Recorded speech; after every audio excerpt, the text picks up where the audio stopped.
নমস্কার বন্ধুরা, cook like মাম্মিতে তোমাদের সবাইকে স্বাগত। আজ আমি তোমাদের সাথে পনিরের একটা রেসিপি শেয়ার করব।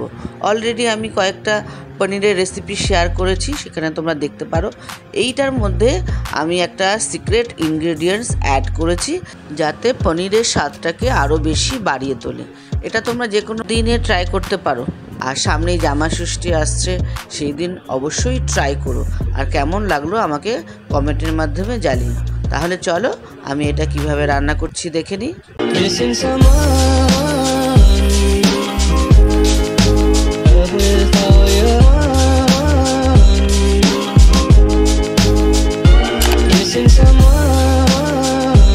আমি এখানে 400 গ্রাম পনির নিয়েছি, আর পনিরটাকে আমি এরকমভাবে কিউব করে কেটে নিয়েছি। আর এখানে আমি দুটো মিডিয়াম সাইজের আলু নিয়েছি, সেটাকেও আমি এরকম ডুমো ডুমো করে কেটে নিয়েছি। আমি একটা কড়াইতে কিছুটা তেল নিয়েছি, এবার তেলের মধ্যে আমি পনিরটাকে ফ্রাই করে নেব একদম হালকা করে।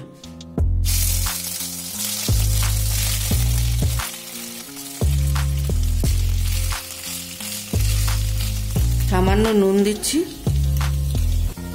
আর অল্প একটু হলুদ দিলাম।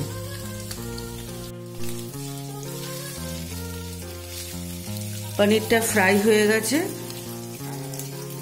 এবার আমি একটা বাটির মধ্যে আমি কিছুটা জল নিয়েছি, এই জলের মধ্যে আমি পনিরটাকে তুলে নিচ্ছি। এই জলটা কিন্তু আমি নষ্ট করব না, এটা কিন্তু আমি গ্রেভিতে ইউজ করব। পনিরটা যাতে সফট থাকে সেই জন্য আমি জলের মধ্যে ভিজিয়ে রেখেছি।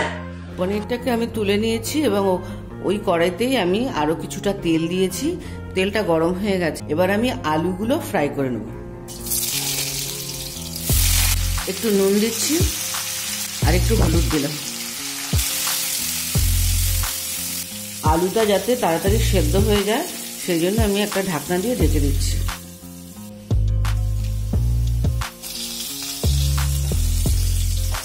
ঢাকাটা তুলে আমি মাঝখানে আরো 1-2 বার নেড়ে দিয়েছি আলুটাকে, যাতে পুড়ে না যায় সেই জন্য। আলুটা ফ্রাই হয়ে গেছে, এবার আমি তুলে নিচ্ছি। এই আলু ভাজা তেলের মধ্যে আমি একটু জিরে ফোড়ন দিলাম, একটা শুকনো লঙ্কা দিলাম। এবার এর মধ্যে একটু আদা বাটা দিলাম। এবার আমি এর মধ্যে কিছু মশলা অ্যাড করব।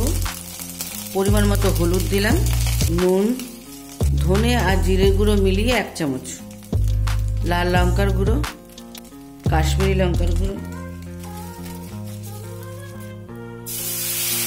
একটু জল দিলাম। একটা টমেটো গ্রেট করে রেখেছিলাম, ওটা দিয়ে দিচ্ছি। এখানে কিছুটা মটরশুঁটি রেখেছি, সেটা দিয়ে দিচ্ছি।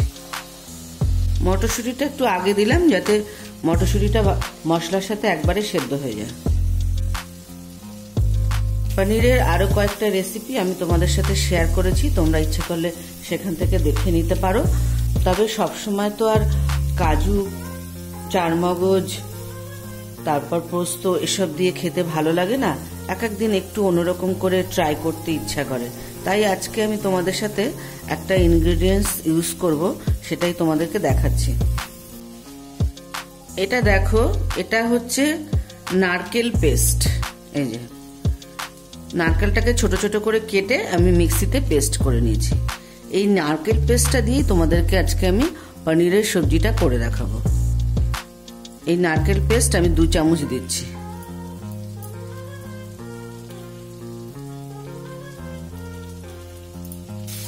এই নারকেল পেস্ট দিয়েও যে পনির এতটা সুস্বাদু হয়, একদিন তোমরা বাড়িতে ট্রাই করো, দেখবে তোমরা এটা বারবার বাড়িতে বানাবে। অল্প একটু জল দিচ্ছি। পনিরটাকে যে জলের মধ্যে আমি রেখেছিলাম, এই দেখো, সেখান থেকে আমি একটু জল দিচ্ছি। এবার এখানে আমি 2 চামচ টক দই নিয়েছি, সেটাও দিয়ে দিচ্ছি। টক দইটাকে আমি ভালো করে মিশিয়ে দেব।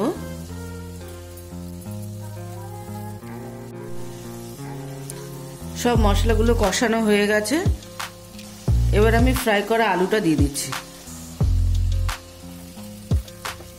যেহেতু এটা নিরামিষ সবজি তাই আমি এর মধ্যে 1 চামচ চিনি দিলাম। নারকেল পেস্ট দিয়েছি, সেই জন্য আমি আর বেশি সময় কষাবো না, তাহলে নারকেলের টেস্টটা নষ্ট হয়ে যাবে।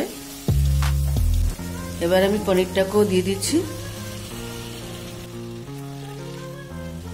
আমার এই রেসিপিটা যদি তোমাদের ভালো লাগে তবে লাইক করো, বন্ধু বান্ধবদের সাথে শেয়ার করো, আর আমার চ্যানেলটা সাবস্ক্রাইব করে আমার পাশে থেকো। আর রেসিপিটা কেমন লাগলো সেটা কিন্তু অবশ্যই আমাকে কমেন্ট করে জানাবে। এবার পনিরটা যে ভিজিয়ে রেখেছিলাম জলের মধ্যে, জলটা দিয়ে দিচ্ছি। গ্রেভিটা তোমরা তোমাদের ইচ্ছা মতো দেবে, যেরকম রাখতে চাও। এবার আমি এর মধ্যে 1 চামচ কসুরি মেথি দিচ্ছি।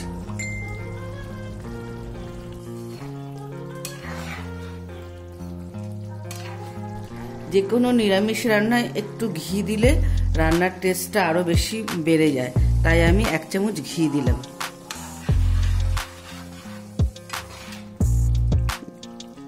দেখো গ্রেভিটা কিন্তু অনেকটা ঘন হয়ে গেছে। আমি এইরকমই রাখবো, তোমরা যদি টানাতে চাও আরেকটু টানাতে পারো, পরে কিন্তু আরেকটু ঠিক হয়ে যাবে। এটা হয়ে গেছে, এবার আমি নামিয়ে ফেলছি। এই নিরামিষ সবজিটা আমরা রুটি, পরোটা, ভাত বা ফ্রাইড রাইস দিয়েও খেতে পারো।